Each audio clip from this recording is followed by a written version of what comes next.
છે આપણે વારસાના બે પ્રકાર જોયા। વારસાની અંદર બે પ્રકારમાં પ્રાકૃતિક વારસો અને સાંસ્કૃતિક વારસો આની ચર્ચા કરેલી હતી, જેમાં આપણે જોયું હતું કે પ્રાકૃતિક વારસો એટલે કે કુદરત દ્વારા જે વિનામૂલ્યે મળેલી જે ભેટ છે એને આપણે પ્રાકૃતિક વારસો કહીએ છીએ।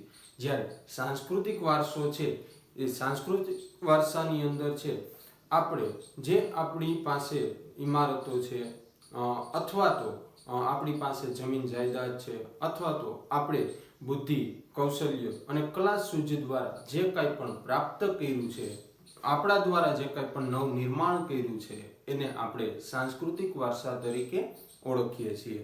તો અહીંયા આપણે છે એ પ્રાકૃતિક વારસો ભારતનો છે એ જોઈએ તો ભારતનો પ્રાકૃતિક વારસો ઘણો વિશાળ છે, મજબૂત છે અને પ્લસ એની અંદર વિવિધતાવાળી વસ્તુઓ છે એ જોવા મળેલી છે।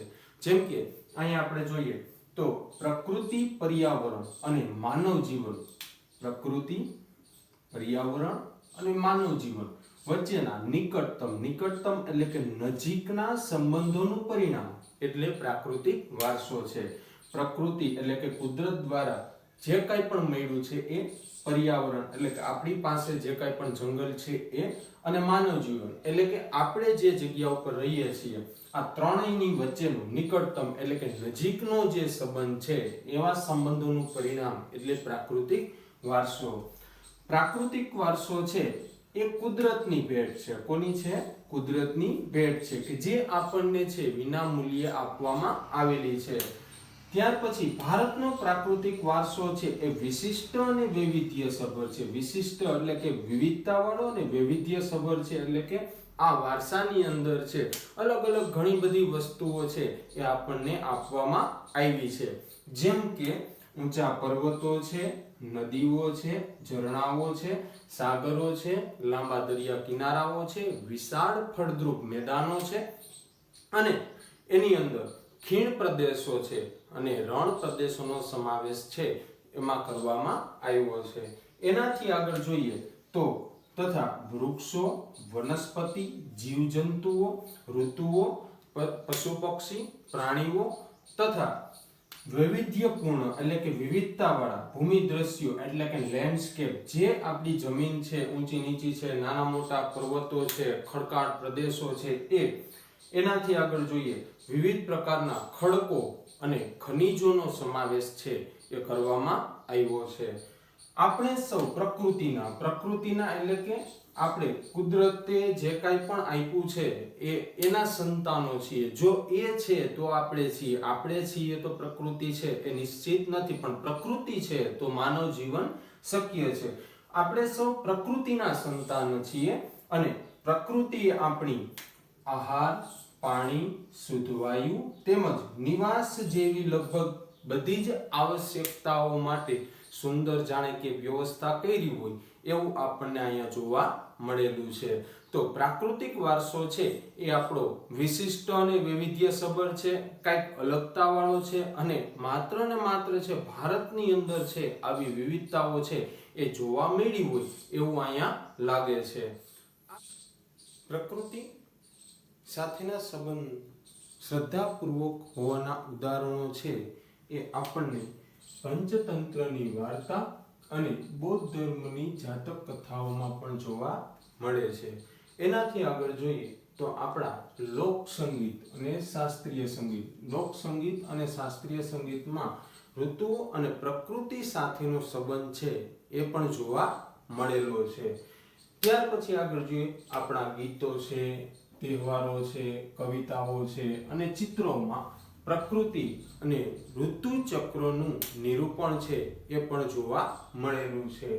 ત્યાર પછી છેલ્લે જોઈએ તો નિષ્કોપચાર એટલે કે નેચરોપથી આ પદ્ધતિ જે છે એ કુદરતી ચિકિત્સા પદ્ધતિ છે, પ્રાકૃતિક ચિકિત્સા પદ્ધતિ પણ કહી શકાય અને એક્યુપંક્ચર જે આપણે કહીએ છીએ તો આ પદ્ધતિથી જે લોહીનું પરિભ્રમણ થતું હોય છે એને આપણે છે ઓછું કરી શકીએ છીએ અથવા તો ઘણી બધી રીતે છે એક્યુપંક્ચર દ્વારા છે ઘણા બધા રોગ છે મટાડી પણ શકાય છે। ત્યાર પછી આયુર્વેદિક, યુનાની જેવી ચિકિત્સા પદ્ધતિ છે કે જે પ્રકૃતિ ઉપર આધારિત છે, કે દરેક વસ્તુ છે આપણા આગળની આયુર્વેદિકની જો વાત કરીએ તો ભારત દેશમાંથી છે ઘણી બધી વનસ્પતિઓ એવી છે કે જે મળી આવે છે અને જેનાથી ઘણા બધા એવા રોગ છે કે જે એને મટાડી શકાય છે અને આવા દર્દીઓને સાજા પણ કરી શકાય છે. એક વનસ્પતિ એવી છે કે જે માત્ર ને માત્ર ભારતમાં જ મળે છે અને જે છે ઊંચા લોહીના પરિભ્રમણને અટકાવી શકે છે. આવી જે વનસ્પતિઓ છે સર્પગંધા નામની વનસ્પતિ, તો એ માત્ર ને માત્ર છે એ ભારતની અંદર જ મળી રહે છે. ભારતનો પ્રાકૃતિક વારસો છે એનો પહેલો જે પોઈન્ટ છે ભૂમિ દ્રશ્યો એટલે કે લેન્ડસ્કેપ, એટલે કે ભૂમિ દ્રશ્યો છે એ કઈ રીતે જોવા મળે છે તો એમાં જોઈએ તો ભૂમિ આકારો દ્વારા અનેક ભૂમિ દ્રશ્યોનું છે એ સર્જન થયેલું જોવા મળે છે. એમાં જોઈએ તો હિમાલય પર્વત શ્રેણી છે એ ભૂમિ આકાર છે. ભૂમિ આકારની અંદર સૌથી મોટો ભૂમિ આકાર છે કે જે હિમાલય પર્વત શ્રેણી છે એ સૌથી મોટો ભૂમિ આકાર છે. હિમાલયમાં અનેક પ્રકારની ઉપયોગી વનસ્પતિઓ છે, ખનિજો છે, અવનવા પશુ પંખી છે અને શિખરો છે એ બરફથી છવાયેલા છે. 12 માસ બરફથી છવાયેલા શિખરો છે કે જે હિમાલયની અંદર જોવા મળે છે ને આ બરફથી છવાયેલા શિખરોના કારણે મોટી નદીઓ એટલે કે સિંધુ, ગંગા, સરસ્વતી, કાવેરી અને આવી જે નદીઓ છે કે જેની અંદર 12 માસ ભરપૂર પાણીથી સમૃદ્ધ રહે છે. 12 માસ એ નદીઓ છે એ પાણીથી ભરપૂર રહે છે, એ ક્યારે એની અંદર પાણી ઓછું થતું નથી. તરાઈના જંગલો છે કે જે શિવાલિકની પર્વતમાળા છે એની અંદર આવેલા છે, કે જે આ શિવાલિકની પર્વતમાળા છે એ હિમાલય ક્ષેત્રની અંદર ઉત્તરાખંડ અને શિમલાની આજુબાજુ એટલે કે હિમાચલ પ્રદેશની અંદર આવેલી છે. તો તરાઈના જંગલો છે એ પણ ત્યાં આવેલા છે.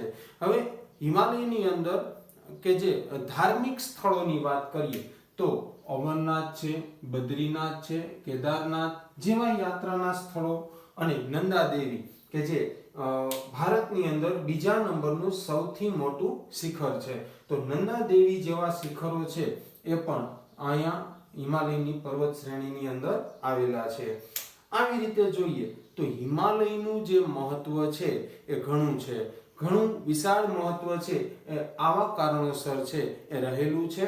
અહીંયા એક પ્રશ્ન છે એ પૂછાય કે કારણ આપો હિમાલયનું મહત્વ ભારત માટે સાથી વધારે છે. 2 માર્કની અંદર છે આવું કારણ પૂછી શકે તો એનો જે જવાબ છે આ લખી શકાય છે કે કારણ આપો હિમાલયનું મહત્વ ભારત માટે સાથી વધુ છે, સાથી વધારે છે. આવો પ્રશ્ન 2 માર્ક્સની અંદર કારણ સ્વરૂપે પૂછાઈ શકે છે.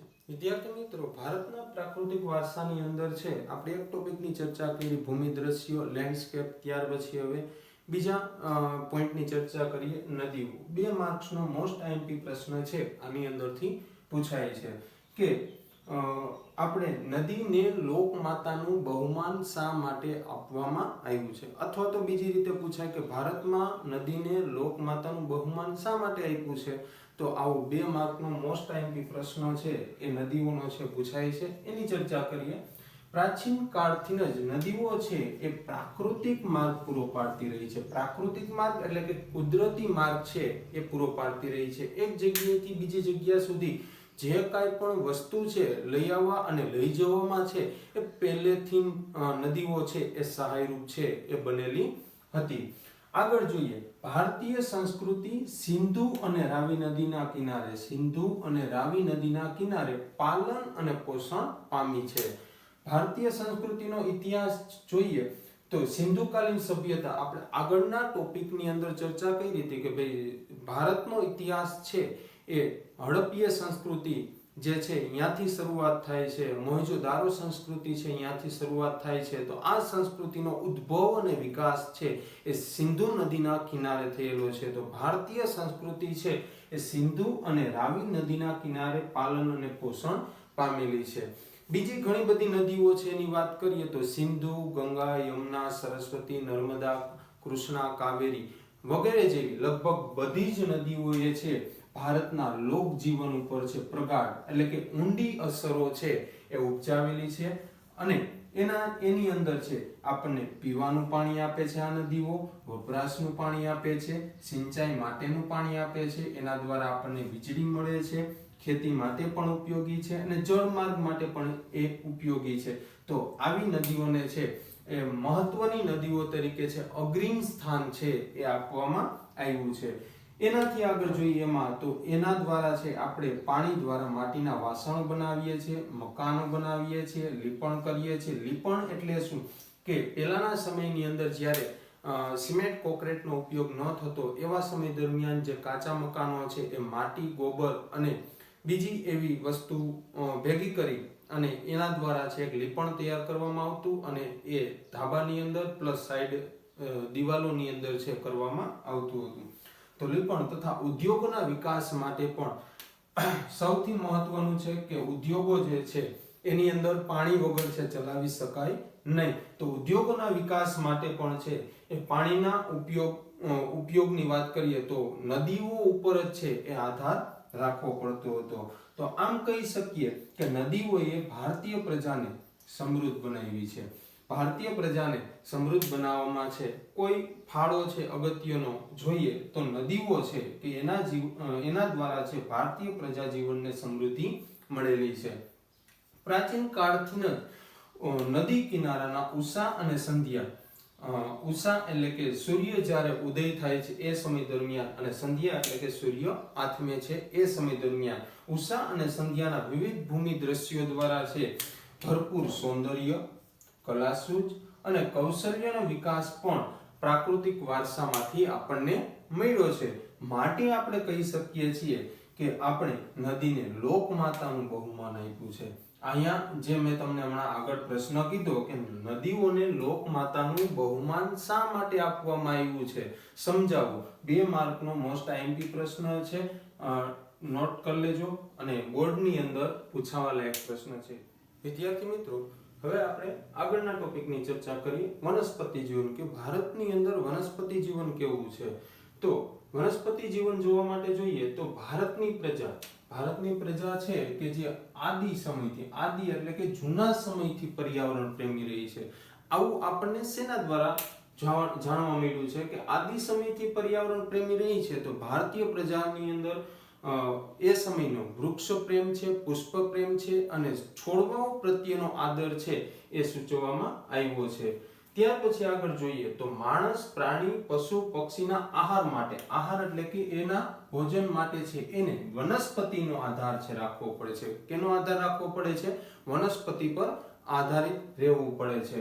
ભારતમાં છે એ વડ, પીપળો, તુલસી વગેરેની છે એ પૂજા અને ધૂપદીપ પણ કરવામાં આવે છે કે આપણે એને છે એ ધૂપદીપ કરીએ છીએ કે જેથી કરીને છે આગળના સમયની અંદર છે વૃક્ષો કપાતા અટકી શકે છે. વટ સાવિત્રી વ્રતની અંદર છે એ વડની પૂજા કરવામાં આવે છે. વટ સાવિત્રી વ્રત જે લેડીઝ રહે છે તો એ સમય દરમિયાન વડને ફરતે છે એ દોરો બાંધીને એની પૂજા કરવામાં આવે છે, એને દીવો કરવામાં આવે છે અથવા તો એનું જે કાંઈ પણ પૂજન છે એ પણ કરવામાં આવે છે.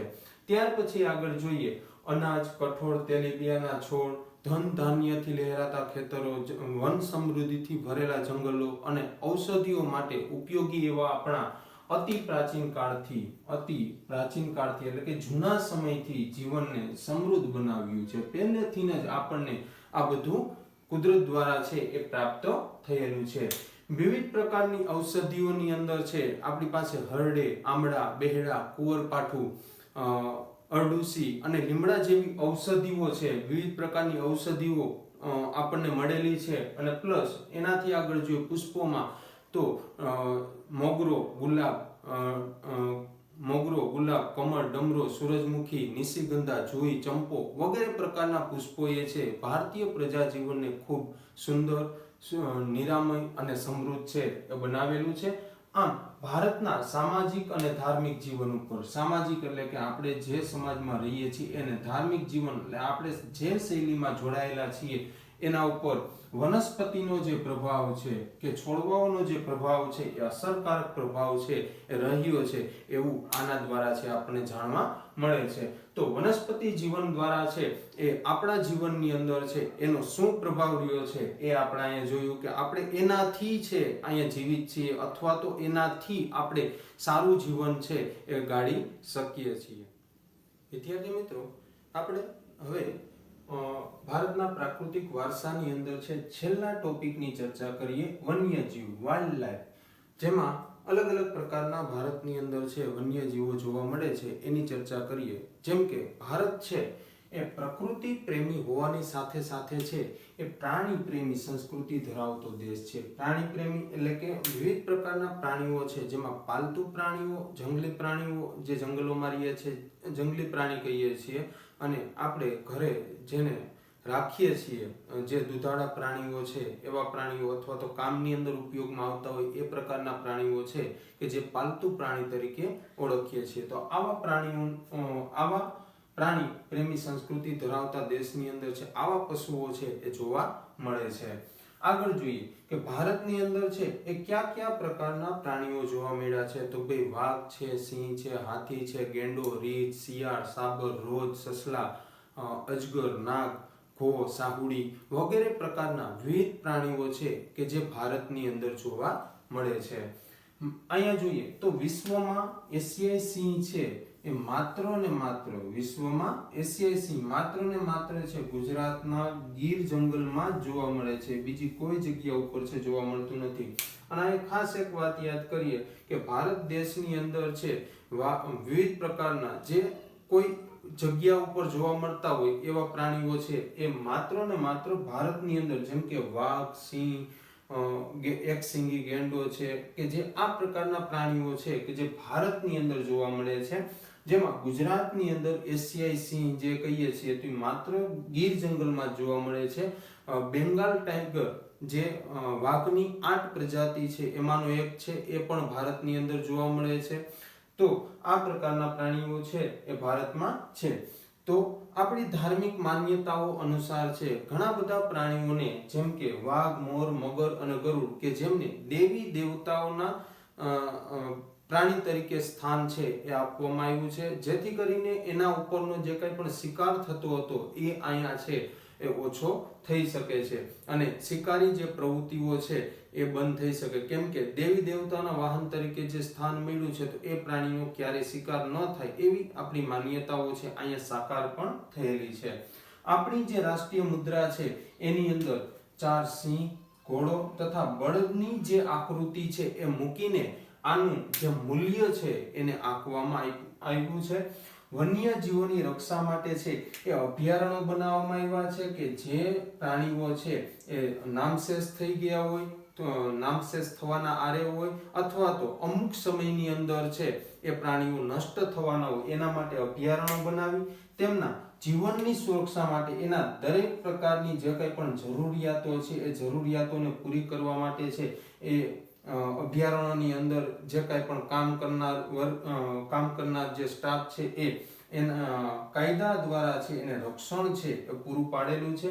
આવી રીતે વન્યજીવ છે, વન્યજીવન ખરેખર છે બહુ સારી રીતે છે ભારતની અંદર છે એ જોવા મળ્યું છે. અને વિવિધ પ્રકારના પ્રાણીઓ હોવાની સાથે સાથે આ દેશની અંદર છે વિવિધ જગ્યાઓ પરથી લોકો છે એને જોવા માટે પણ આવે છે, અને આના દ્વારા છે એ આપણને કોઈને કોઈ રીતે છે એ આવક પણ પ્રાપ્ત થાય છે. આ રીતે આ ભારતના પ્રાકૃતિક વારસાના જે 4 પોઈન્ટ છે, ભૂમિ દ્રશ્યો, નદીઓ, વનસ્પતિ જીવન અને વન્ય જીવન, કે જેને આપણે જોયું.